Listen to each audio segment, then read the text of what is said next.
बनते तू एसडीए में भइलू हमरा के भुलाई। बनते तू एसडीए में भइलू हमरा के भुलाई। काहे बोल धनिया हो काहे बोल धनिया गइलू हमरा से पराई। महिला विकास मंच की कुछ महिलाएं थी, वो कह रही थी कि अगर एसडीएम की जगह पर कोई पुरुष होता तो इतना हल्ला गुला नहीं होता। क्या पुरुषों को आजादी है क्या ऐसा करने की? नहीं, किसी का भी आज़ादी नहीं है। सबके कारण सब, जैसे कि अभी सुने होंगे, चर्चा में होगा कि 136 महिलाएं को बुला लिया गया है। महिलाओं को अभी पढ़ने से रोका जा रहा है, जो यूपीएससी बीपीएससी की तैयारी कर रहे हैं कि नहीं अगर पढ़ेंगे तो शायद उनका भी हाल ज्योति मौर्या जैसा लोग कर देगी। तो कहाँ तक ये समाज में सही है? एक के लिए चलते तो सबको तो ये उचित नहीं है। हाँ। मौजूद हुआ भी डेहरी ऑन सोन स्थित 12 पत्थर के समीप माँ दुर्गा रिकॉर्डिंग स्टूडियो के पास एक नौजवान साथी है। इन्होंने जो चर्चित चेहरा है आजकल पूरा बिहार ही नहीं, उत्तर प्रदेश नहीं, पूरा देश जिसको जान रहा है और उनके बारे में चर्चा हो रही है। मैं बात कर रहा हूँ एसडीएम ज्योति मौर्या की, जो उत्तर प्रदेश की रहने वाली हैं। उनकी चर्चाएं हर के जुबा पर है और उनकी प्रेम कहानी और शादी की कहानी हर के जुबा पे है कि किस तरह से उन्होंने कार्य किया और मानवता को शर्मसार किया है। पर कुछ लोग होते हैं सिर्फ देखते ही नहीं है, गुनगुना देते हैं उनकी जीवनी को, समाज में होने वाले कार्यों को समाज में रख देते हैं और परोसते हैं कि जिस तरह से आप समझना चाहते हैं आप समझिए। एक ऐसे नौजवान साथी ने ज्योति जो एसडीएम है ज्योति मौर्या, उसको लेकर के इन्होंने गीत गा दिया है। आइए हम इनसे बात करके है कि कब इनको ऐसा लगा कि इन पर गीत गाना चाहिए। ये भ्रष्टाचार पर भी गीत गाए हुए थे और दूसरी बार जो ये ज्योति मौर्या पर गीत गा दिए, और क्यों लगा कि गीत गा करके समाज में क्या निर्देश देना चाहते हैं, हम इनसे बात करेंगे। सबसे पहले तो आपका स्वागत है हमारे चैनल पे। जी नमस्कार। नाम क्या हुआ आपका? मेरा नाम पुष्कर भाई है और मैं गायकी करता हूँ, गाना गाता हूँ। कब लगा कि आपको ज्योति मौर्या के खिलाफ या सपोर्ट में या जो भी अपने गीत के माध्यम से गाया था गाना चाहिए? किस तरह से देखते हैं इस चीज़ को? मैंने देखा कि इस तरह के समाज में अगर देखा कि एसडीएम पद पे जाकर, सबसे बड़े ओहदा पे जाकर, और उनका किसी के साथ अफेयर हुआ, तो ये नारी जाति का जो है कहीं ना कहीं एक गलत मैसेज गया कि जो भी नारी अगर पढ़ रही हैं, जिनके हस्बैंड अपनी वाइफ को पढ़ा रहे हैं, तो उनकी मतलब लगा कि कहीं ना कहीं मेरी भी बीवी जो है वो एक काम कर देगी। उनको समाज में एक शक पैदा हो गया। शक पैदा हो गया। हाँ, शक के कारण सब, जैसे कि अभी सुने होंगे, चर्चा में होगा कि 136 महिलाएं को बुला लिया गया है। वापस जो तैयारी भी कर रही थी, जो हाँ पीसीएस की जो तैयारी कर रही थी, चाहे यूपीएससी बीपीएससी के, तो उनकी जो इच्छाएं थी, अब महिलाओं की तो इच्छा तो दब जाएंगे। यानी सबका कारण ज्योति मौर्या है। हाँ बिल्कुल, कहीं ना कहीं सभी लोग बोल रहे हैं, तो मुझे भी लगा कि मैं अपने गाने के माध्यम से एक पति का दर्द अपनी जो मतलब कि एक मजदूरी करके पढ़ाई, क्योंकि उसका शौक था कि अगर मैं 4th ग्रेड का लेवल पे हूँ तो मैं अपनी बीवी को एक, अगर उसको एडजस्टमेंट नहीं कर पा रही है मेरे साथ, तो मैं उसको पढ़ा करके इतने अच्छे ओहदा पे डाल दूं ताकि वो लगे कि नहीं मेरा पति। जैसे आप सूर्यवंशम मूवी देखे होंगे ना, उसमें हीरा ठाकुर का भी नाम जानते होंगे, तो वो क्या थे, हीरा ठाकुर ने एक लड़की को पढ़ाया लिखाया खुद अनपढ़ रहकर। में क्या हुआ था कि उस पढ़ा लिखा कर उनको एसडीएम बनाया, चाहे डीएम बनाया, लेकिन वो उनका अपनी तो बनी, साथ में अपने पति का भी बनाई। हीरा ठाकुर बहुत बड़े बिजनेसमैन बन गए थे। गन्ना का उसमें दिखाया था कि गन्ना का बहुत बड़ा उनकी फैक्ट्री चलती थी।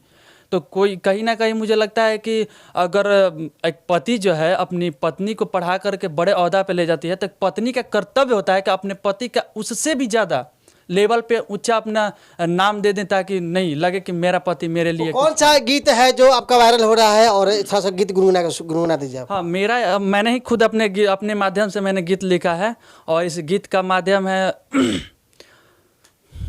बनते तू एसडीए में भइलू हमरा के भुलाई।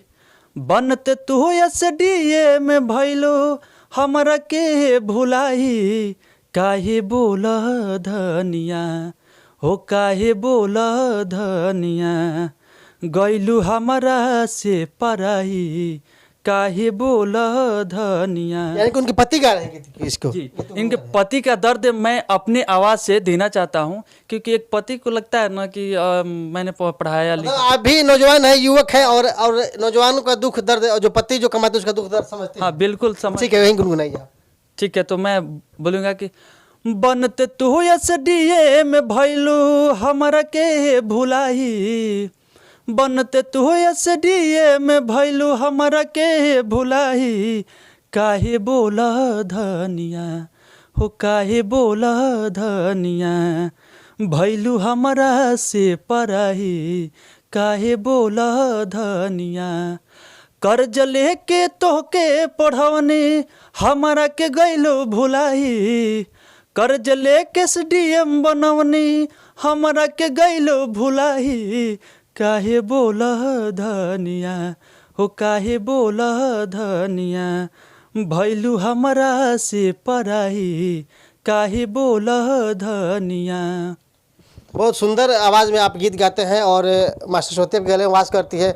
आप पेशा से गीत ही गाते हैं या कुछ और कार्य भी करते हैं? मैं स्टूडेंट भी रह चुका हूँ, मैं तैयारी भी करता था और करता था मतलब नहीं करते हैं? अब नहीं करते हैं, और मुझे भी लगा कि कुछ अलग करना चाहिए। तो आप गीत गा के माध्यम से समाज में हाँ अच्छे भी गीत गा कर समाज को प्रेरित करते हैं और लोगों को जागृत करते हैं, यही मेरा काम है। इस तो गीत के माध्यम से जैसे कि नेहा राठौड़ थी, हाँ नेहा राठौड़ जो गाती हैं और काफ़ी मैं उनका फैन भी हूँ, उनकी बातों को मुझे लगता है समाज में हो रहे कुकर्मों या भ्रष्टाचार वो अपने गीत के माध्यम से लोग गायिका के माध्यम से सबको मैसेज देती हैं।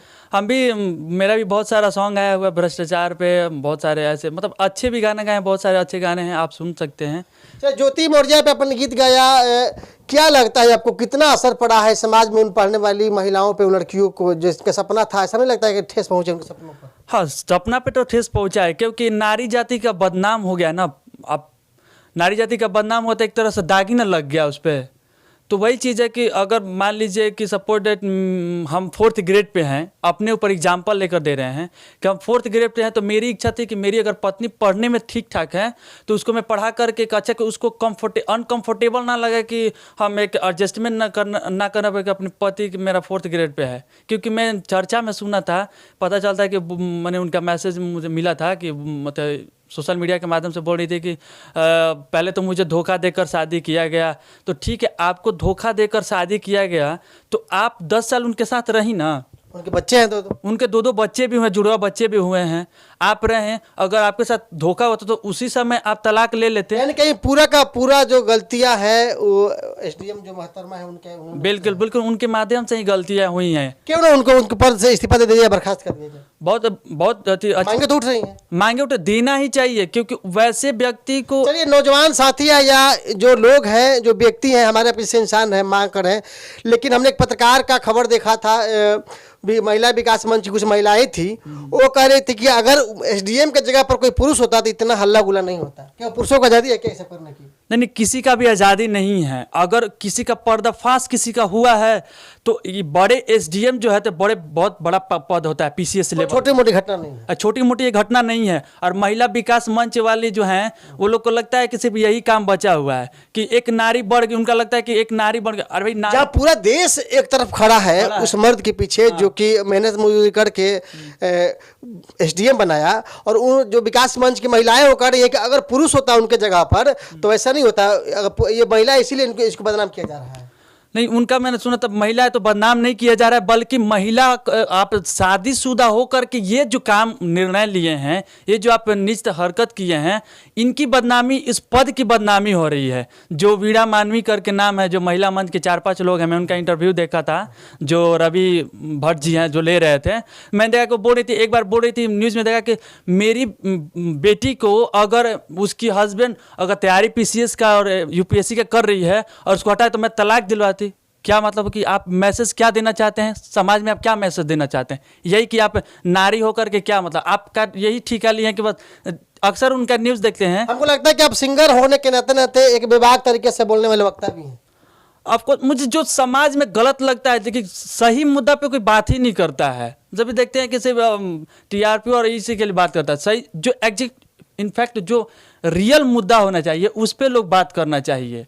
क्योंकि आप शादी से पहले अगर वही एसडीएम पढ़ी होती, अपने बदौलत पढ़ी होती, अगर उनका किसी के साथ अफेयर होता तो चर्चा नहीं होता, क्योंकि बीना मानवी जो हैं ये बात बोली थी कि अफेयर कौन नहीं करता। तो भाई शादी से पहले आप करते तो उसकी चर्चा नहीं होती है। शादी का मतलब एक जिम्मेवारी, इसका मतलब कि आप भी, आपका शादी हो गया तो आप भी किसी के साथ अफेयर कर, चाहे वो पति हो या महिला, दोनों के लिए तो दोनों के लिए लागू होता है। शादी के बाद कोई भी अफेयर शादी से पहले अगर कर रहे हैं तो उसकी चर्चा नहीं होती है, चाहे कोई भी, हम हो चाहे कोई भी कर रहा है आज के डेट में।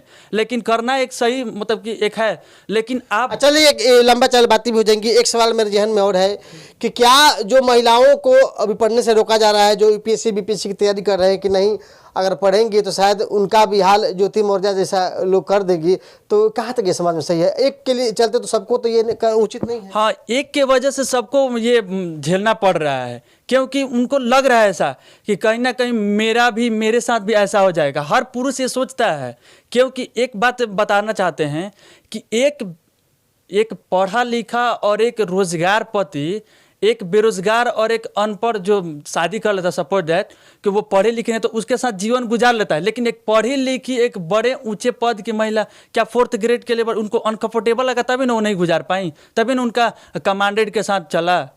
उनको ऐसा लगा कि नहीं हम बस डीएम हो गए हैं, बदनामी होगा, मेरा पति 4th ग्रेड की नौकरी कर रहा है, उसके साथ एडजस्टमेंट। क्या इस तरह से आगे भी आप ऐसे गीतों को समाज में रखते रहेंगे? बिल्कुल हम रखते रहेंगे। अगर मुझे लगेगा कि कहीं ना कहीं गलत है, चाहे महिला के लिए गलत हो या पुरुष के लिए गलत हो, तो मैं देता रहूँगा। पुरुष के लिए भी गाएंगे? बिल्कुल गाएंगे। अगर पुरुष ऐसा मन करते हैं ऐसा काम, तो उनके लिए भी ऐसा मतलब सॉन्ग मैं बनाऊंगा। जो अभी कहीं ना कहीं महिलाएं जो है अभी भी पति उसका बेरोजगारी के तहत रह रहा है, घर में खेती बाड़ी करके अपने महिला को पढ़ा रहा है, बहुत सारे अपने गांव में भी लोग हैं, उनके लिए महिलाओं के लिए क्या अपील है कि किस तरह से वो रहे क्या और पति को धोखा न दे, उसके लिए कुछ अपील कर दीजिए। मैं हाथ जोड़ के यही कहना चाहूँगा, प्रार्थना करूँगा कि जितने भी महिलाएं अगर पढ़ रही हैं, बेटियां तो पढ़ रही हैं, बेटी पढ़ाओ बीवी नहीं, ये तो मैसेज जा रहा है, तो मैं कहना चाहूँगा कि अगर पति आपके लिए रात दिन एक करके करता है तो आपका पत्नी धर्म का कर्तव्य ये होता है कि अपने पति को अपने से ज़्यादा लेवल ऊंचे ओहदा पर दे दूँ, ताकि मेरे पति का कभी बदनामी ना हो,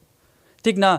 क्योंकि बदनामी सिर्फ उन्हीं का तो नहीं हो रहा है ना, आपका भी तो हो रहा है। उनको तो चाहिए कि मैं जोगी जी, जो आदित्यनाथ जोगी जी हैं मुख्यमंत्री यूपी के, मैं उनसे आग्रह करूंगा, रिक्वेस्ट करूंगा कि वैसे व्यक्ति को उस पद पर रहना ही नहीं चाहिए जो उस पद की गरिमा को गिरा दे। यही मैं करूंगा और मैं मैसेज यही दूंगा, मैं भारतीय नारी हैं तो आप भारतीय नारी बनिए और नारी शक्ति का हमेशा से दुरुपयोग ना करें, हमेशा से सम्मान हम लोग दिए हैं। भारतीय नारी बन के रहिए और भारतीय नारी का सदुपयोग कीजिए, दुरुपयोग मत करिए। तो हमारे साथ है पुष्कर जी, गीत गाते हैं और समाज में अच्छे अच्छे संदेश देते हैं गीत के माध्यम से कि किस तरह से समाज में लोगों को रहना चाहिए। ऐसे ही तमाम खबरों के लिए बने रहिए और आगे भी इनके साथ अगले एपिसोड में मिलेंगे हम लोग। तब तक के लिए दीजिए इजाजत, नमस्कार, जय हिंद, जय भारत।